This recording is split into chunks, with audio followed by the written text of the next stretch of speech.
বিজয়া বাইদেউ good morning বিজয়া বাইদেউ তুমি কোনোবা ফালে গৈছিলা কুৱেৰি গৈ সেইবোৰটো কি কম বাবা অনিল কালিৰ পৰা ঘৰলৈ আহনে হোৱাট নট কামিং হোম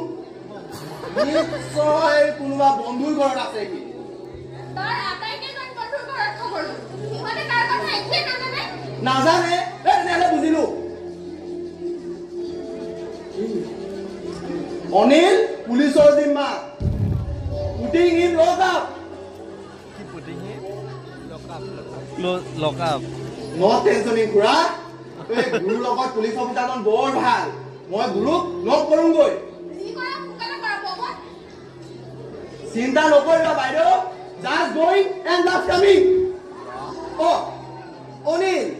আমি তোমাৰ কথাকে পাতি আছিলো কিয় কিয় ভাবিব লাগে মোৰ কথা এইকাৰণে ভাবিব লাগে যে তই কালি ৰাতি ঘৰলৈ উভতি অহা নাই মই কামত গৈছিলো দেৰি হোৱাৰ বাবে নাহিলো